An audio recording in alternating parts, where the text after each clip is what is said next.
One of the main concerns around the bill have been around access to palliative care, and the concern that sort of 1 in 4 people are not getting access to appropriate palliative care as it currently stands, and that might influence their decision on whether they access assisted dying. And I wonder, Cabinet Secretary, from your perception of the Scottish Government's estimation, is palliative care good enough at the moment, or are you concerned also that lack of access might have an impact on this bill? I thank Mr Whittle for his question, and this is an area that clearly we do have extensive policy positioning upon. We've got a draft palliative care strategy that's just concluded its consultation phase. We'll be expecting to. We're currently considering the responses to those consultation, the consultation responses, and expect to be able to publish that draft strategy later this year. We've also, as you will have, Mr Whittle will have seen, put extensive additional funding into the health and social care services in general. So for the draft budget coming forward, 21.7 billion, and would obviously expect local boards to be ensuring that there is adequate palliative care provision available.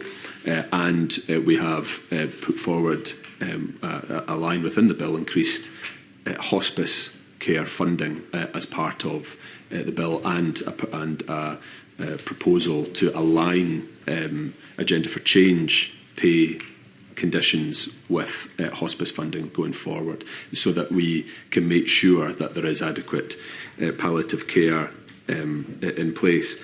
I'm very grateful to the people, whether in the NHS, whether in the hospice sector, community and social care, general practice, that provide extensive palliative care support, whether in hospital, whether in someone's home, whether in a care home or in a hospice. And the tireless efforts that they go to in order to do so receive my extensive thanks. And I also think we in Parliament have got a role to play to ensure that there is help for people to understand what palliative care is, what it is not, and the interaction or otherwise that there is with this particular bill, to make sure that some of the stigma that surrounds palliative care and around dying are addressed. With that in mind, obviously we'll look to make sure that we're doing everything possible to provide the palliative care support that people need and expect. Thank you for that, Cabinet Secretary. Appreciate that answer. So, presumably then, given what you've just alluded to there, if the bill is amended to include, mandatory access to palliative care for anybody considering, assisted dying, i.e., that must be offered at the same time. Presumably then, if the bill is amended, the government would support a financial resolution to make sure that the bill could go ahead as amended. That would obviously be a financial undertaking, and something we would need to consider should that amendment or the amendment of that nature comes forward. It would be for us to determine whether it was within the scope of this particular bill as to whether an amendment like that could come forward. But I recognise the work of the likes of Miles Briggs has been doing, and we are obviously, as part of the strategy that we're taking forward, considering how we can make sure that palliative care support is as extensive and equitable as possible, and the work that we're doing in that vein, as well as supporting our hospice sector and our health and social care services, would be with the aim of ensuring that there is that availability of palliative care at the point of need. But you would recognise, as many have said, and the evidence we've heard from a number of witnesses, that the concern is around those who potentially don't have access to palliative care or don't get access to that palliative care, pushes them down the route of assisted dying unnecessarily. I mean, would you share that concern? I haven't had that concern expressed to me. I haven't had that concern suggested as a motivation behind someone supporting an assisted dying bill or otherwise. What we will do is continue to make the provision of palliative care available as universally and equitably as we possibly can.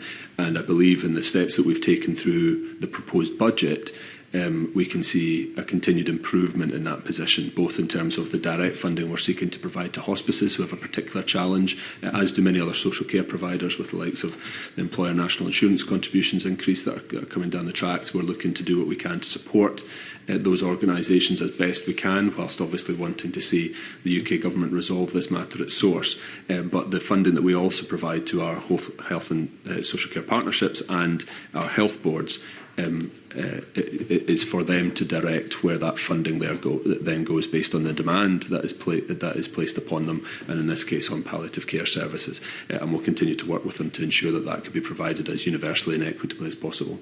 I think one of the big wins, if that's the word I'm looking for here in terms of this bill we brought forward, is shining a light on palliative care and the need for equitable palliative care across the country. But I can ask Cabinet Secretary, if you look back at some of the evidence we've heard, palliative care is that concern around palliative care and the potential for assisted dying for some people to look at for assisted dying because of inadequate palliative care in their particular instance. I would ask you to have a look at that, because that for me is a big concern in terms of, we would like to think, I'm sure you would agree with me here, that everybody, who if this bill passes, who wish to consider assisted dying, would also have access to palliative care, and that would be raised by a GP or whatever at that time, that is equitable. Yes, I mean, I recognise that some may have raised that as a concern. I hope I've set out the steps that we're taking to try to address that being a concern. The draft strategy that's been consulted on currently, seeking to improve the position of palliative care, the steps that we're taking within the budget to fund our health boards and our hospices in order to maintain or expand provision. I think it's also important to stress that there is a belief wrongly held by some that palliative care is only for those who have a short time left to live. Palliative care can, in many cases, it should be offered from the time that a person is diagnosed with a serious or life-threatening condition, and it can help them to get the right support in place to better manage their symptoms, to think through the best treatment options going forward, taking account of what really matters to them, that really person-led approach that we want to see. And it can be offered alongside other treatments that aim to prolong their life. So this is it has to be bespoke, it has to be person-led in order to ensure that we are addressing the needs of people as they see them. It's not just for those at the end of life.